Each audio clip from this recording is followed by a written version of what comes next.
ഇന്നിപ്പോൾ ഞാൻ നിങ്ങൾക്ക് കാണിച്ചു തരാൻ പോകുന്നത് ഞാൻ എങ്ങനെയാണ് വളരെ എളുപ്പത്തിൽ വറുത്തരച്ച ചിക്കൻ കറി ഉണ്ടാക്കുന്നതെന്നാണ്. അതിനായിട്ട് ഞാനിവിടെ ഒരു തക്കാളി, 1 ഇഞ്ച് വലുപ്പത്തിലുള്ള ഇഞ്ചി, കുറച്ച് വെളുത്തുള്ളി, പിന്നെ ഒരു വലിയ സവാള, ഇത്രയും സാധനങ്ങളാണ് എടുത്തിട്ടുള്ളത്. ഇതൊക്കെ നന്നായിട്ട് ക്ലീൻ ചെയ്തതിന് ശേഷം ഞാനിത് ഇഞ്ചിയും വെളുത്തുള്ളിയും കൂടെ ഒരുമിച്ച് ചതച്ചെടുക്കുന്നുണ്ട്. നിങ്ങൾക്ക് വേണമെങ്കിൽ മിക്സിയുടെ ജാറിലിട്ട് ചതച്ചെടുത്താൽ മതി. ഇതുപോലെ ഞാൻ ഇഞ്ചിയും വെളുത്തുള്ളിയും ചതച്ചെടുത്തിട്ടുണ്ട്. ഇനി ഞാൻ ഈ സവാളയും തക്കാളിയും ഒക്കെ ഇതുപോലെ അരിഞ്ഞ് വയ്ക്കുന്നുണ്ട്. അതിനുശേഷം ഞാൻ ഇവിടെ മൺചട്ടിയിലാണ് ഈ ചിക്കൻ കറി ഉണ്ടാക്കുന്നത്. നിങ്ങൾക്ക് വേണമെങ്കിൽ കുക്കറിൽ ഉണ്ടാക്കിയാൽ മതി. അപ്പോൾ ഇതിനേക്കാളും കുറച്ചുകൂടെ വേഗത്തിൽ വെന്ത് കിട്ടും. ഞാനിവിടെ മൺചട്ടിയിലേക്ക് നമ്മുടെ സവാളയൊക്കെ ഇതുപോലെ തന്നെ ഇട്ട് കൊടുക്കുകയാണ്.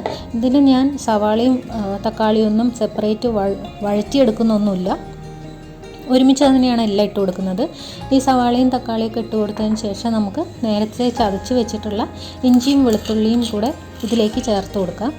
അതിന് ശേഷം ഞാൻ ചേർത്ത് കൊടുക്കുന്നത് നന്നായിട്ട് ക്ലീൻ ചെയ്ത് വെച്ചിട്ടുള്ള ചിക്കൻ പീസസാണ്.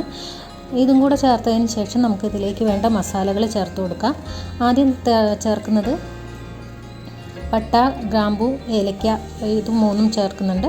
അതിനുശേഷം മഞ്ഞൾപ്പൊടി, പിന്നെ കുറച്ച് മുളക് പൊടി, പിന്നെ കാശ്മീരി മുളക് പൊടി, ആവശ്യത്തിന് മല്ലിപ്പൊടി, അല്പം ചിക്കൻ മസാല, പിന്നെ ആവശ്യത്തിന് വേണ്ട ഉപ്പും കൂടെ ഇതിലേക്ക് ചേർക്കുന്നുണ്ട്.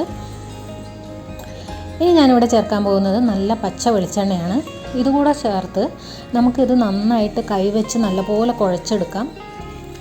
ഈ മസാലയും ഉള്ളിയും തക്കാളിയും എല്ലാം നമ്മുടെ ചിക്കൻ്റെ കഷ്ണത്തിലേക്ക് നന്നായിട്ട് പിടിച്ച് വരണം. അതുവരെ നമുക്ക് കുഴച്ചെടുക്കാം. അപ്പോൾ തന്നെ നല്ലൊരു സ്മെല്ല് വരുന്നതാണ്. ഇനി നമുക്കിത് അടുപ്പത്ത് വേവിക്കാൻ വേണ്ടി വെക്കാം. ഇവിടെ ഇപ്പോൾ ഞാൻ മൺചട്ടിയാണ് യൂസ് ചെയ്യുന്നത്, അതുകൊണ്ട് ഞാൻ കുറച്ച് വെള്ളം കൂടെ ഇതിലേക്ക് ചേർത്ത് കൊടുക്കുന്നുണ്ട്. കുക്കർ ഉപയോഗിക്കുകയാണെങ്കിൽ വെള്ളമൊന്നും ചേർക്കേണ്ട ആവശ്യം വരില്ല. പിന്നെ അടുക്കി പിടിക്കുന്ന തോന്നുകയാണെങ്കിൽ മാത്രം വെള്ളം ചേർത്താൽ മതി. ഇനി ഇതിലേക്കുള്ള തേങ്ങ വറുത്തെടുക്കാം. അതിലായിട്ട് ഞാൻ കുറച്ച് കുരുമുളക്, കുറച്ച് പെരിഞ്ജീരകം, പിന്നെ ഒരു 4-5 അണ്ടിപ്പരിപ്പും കൂടെ ചേർത്തിട്ടാണ് ഇവിടെ തേങ്ങ വറുത്തെടുക്കുന്നത്.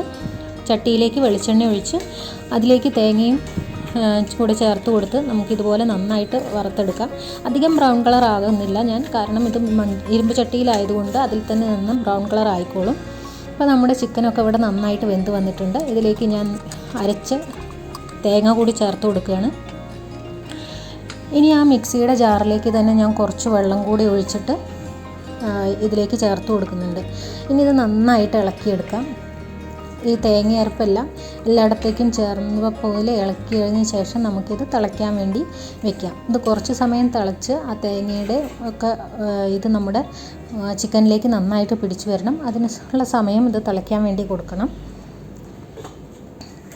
അപ്പോൾ അത് നന്നായിട്ട് തിളച്ച് നമ്മുടെ ചിക്കൻ കറി ഇവിടെ റെഡി ആയിട്ടുണ്ട്. ഇതുപോലെ എല്ലാവരും ഒന്ന് ട്രൈ ചെയ്ത് നോക്കൂ. വളരെ എളുപ്പത്തിൽ ഉണ്ടാക്കാൻ പറ്റും.